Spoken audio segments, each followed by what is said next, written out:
मुझे तो आपको माँ कहते हुए भी शर्म आ रही है माँ। सारा गांव आप पर लाल छल लगा रहा है। ना जाने आपके बारे में क्या क्या बातें कर रहा है। आपकी कोख से जन्म लेने से अच्छा होता मैं पैदा ही नहीं होती। मेरी बच्ची, मेरा विश्वास कर, मैंने ऐसा कुछ नहीं किया बेटी जैसा ये गांव वाले लोग बोल रहे। तेरी माँ ऐसा काम कभी नहीं कर सकती। बस भी करो माँ, कितना झूठ बोलोगी। वो तो अच्छा हुआ कि आज बाबा जिंदा नहीं है, नहीं तो वो किसी को मुंह दिखाने लायक नहीं रहते। और आपकी ये करतूत देख वो जीते जी मर जाते। अपनी माँ को बुरा भला सुनाकर 15 साल की शिवानी बाहर चली जाती है। सारी दुनिया मुझे कुछ भी कहे मैं बर्दाश्त कर सकती हूँ, लेकिन आज मेरी बेटी जिसे मैंने अपने कलेजे से लगा कर पाला, आज वो ही मुझे बुरा भला कह रही है और मुझे उस गलती की सजा दे रही है जो मैंने की ही नहीं। नहीं, मैं ये सब बर्दाश्त नहीं कर सकती। ऐसी जिंदगी जीने से तो अच्छा है मैं मर ही जाऊं। मैं जानती हूँ मेरे ऐसा करने से शिवानी अनाथ हो जाएगी, लेकिन कम से कम उसे मेरी बातों पर यकीन तो हो जाएगा ना। ये कहकर रजनी चाकू उठा लेती है और अपने हाथ की नस काट लेती है। वो बेहोश होकर जमीन पर गिर जाती है। तभी शिवानी लौटती है तो अपनी माँ को इस हालत में देख रोने लगती है। वो जल्दी से उसे अस्पताल ले जाती है, लेकिन आखिर ऐसा क्या हुआ था रजनी के साथ जिसने उसे आत्महत्या करने पर मजबूर कर दिया? ये जानने के लिए हमें चलना होगा इस कहानी की शुरुआत में। गरीब रजनी अपने पति और बेटी शिवानी के साथ मलकागंज गांव में रहती थी। रजनी का पति गोपाल एक फैक्ट्री में काम करता था, जहां उसे दिहाड़ी के तौर पर दिन के 200 रुपए मिलते थे। ऐसे ही दिन बीतते हैं।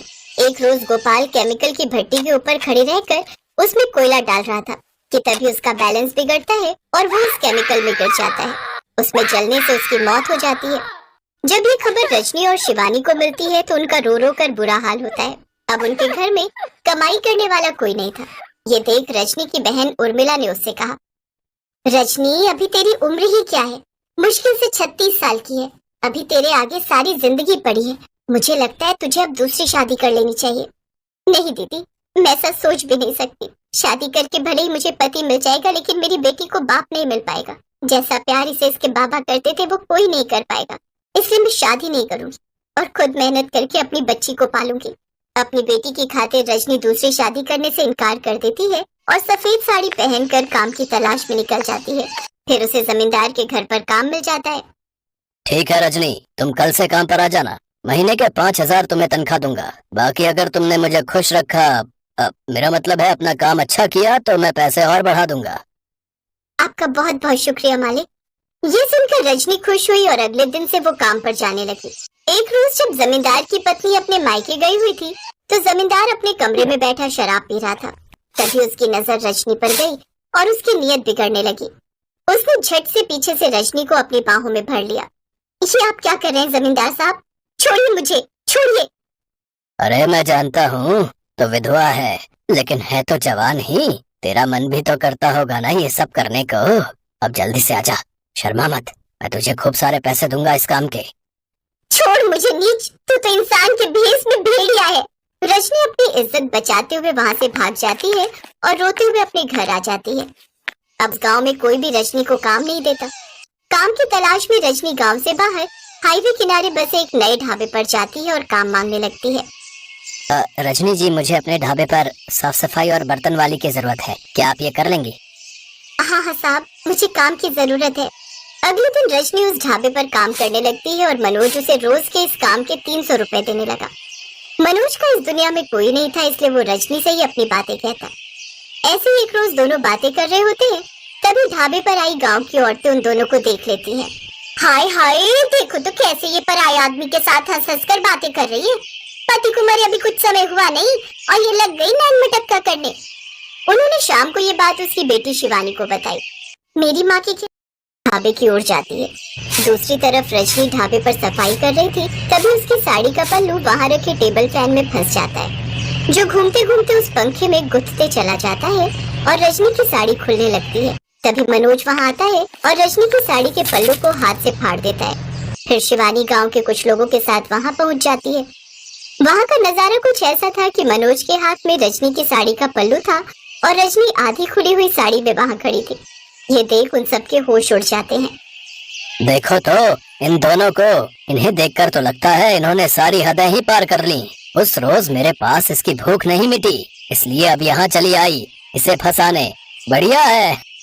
अपनी जवान होती बेटी का भी तुझे ख्याल ना आया? छी छी। शिवानी गुस्से में घर चली आती है। रजनी भी उसके पीछे पीछे आती है और उसे समझाने की कोशिश करती है, लेकिन शिवानी उसकी एक नहीं सुनती। फिर शिवानी के घर से जाते ही रजनी अपने हाथ की नस काट लेती है। उधर मनोज शिवानी को रास्ते में मिलता है और उसे अपने ढाबे पर लगे कैमरे की सीसीटीवी फुटेज दिखाता है। हम दोनों के बीच कुछ नहीं है बिटिया, तुम सबने जो देखा वो सब एक गलत फहमी थी और कुछ नहीं। हे भगवान, मैंने तो माँ को कितना कुछ कह दिया, कहीं माँ कुछ। शिवानी मनोज के साथ जल्दी से घर पहुंचती है, जहाँ रजनी जमीन पर बेहोश पड़ी होती है और उसके हाथ से खून निकल रहा होता है। फिर मनोज और शिवानी दोनों उसको अस्पताल लेकर जाते हैं। कुछ घंटे बाद रजनी होश में आ जाती है। माँ, मुझे माफ कर दो, मैंने लोगों की बातों में आकर तुम्हें गलत समझा, लेकिन मनोज अंकल ने मुझे सारी सच्चाई बता दी। 2 दिन बाद रजनी घर आ जाती है, लेकिन अब वो काम पर नहीं जाती। उसने खुद को घर में कैद कर लिया। एक शाम शिवानी ढाबे पर उदास बैठी थी, तभी मनोज उसके पास आकर इसका कारण पूछता है। तब शिवानी कहती है, माँ, बाबा के जाने के बाद कितनी अकेली और उदास हो गई है। मुझसे उनका ये अकेलापन नहीं देखा जाता। अब तो लोगों के तानों से दुखी होकर माँ ने खुद को घर में कैद कर लिया है। इसका अब एक ही इलाज है शिवानी, तुम अपनी माँ की दूसरी शादी करवा दो। हमारे समाज में जवान विधवा औरत को चैन से जीने नहीं देते। लोगों का मुंह बंद करने का यही रास्ता है। लेकिन मेरी विधवा माँ से आखिर शादी करेगा कौन? मैं करूंगा शिवानी, और मैं वादा करता हूँ कि मैं तुम दोनों को कभी कोई परेशानी नहीं होने दूंगा। पहले तुम रजनी से बात करो, अगर वो मान गई तो हम इस गांव से बहुत दूर चले जाएंगे। ये सुनकर शिवानी बहुत खुश होती है और अपनी माँ से मनोज और उनकी शादी की बात कहती है। अपनी बेटी के बार बार कहने पर रजनी इस शादी के लिए मान जाती है। अपनी माँ को दुल्हन की तरह सजाकर शिवानी मंदिर पहुँचती है, जहाँ मनोज पंडित के साथ उनका इंतजार कर रहा था। शादी के बाद वो तीनों शहर आ जाते हैं। मनोज शिवानी को अपनी बेटी की तरह प्यार करने लगा। ये देख रजनी बहुत खुश थी।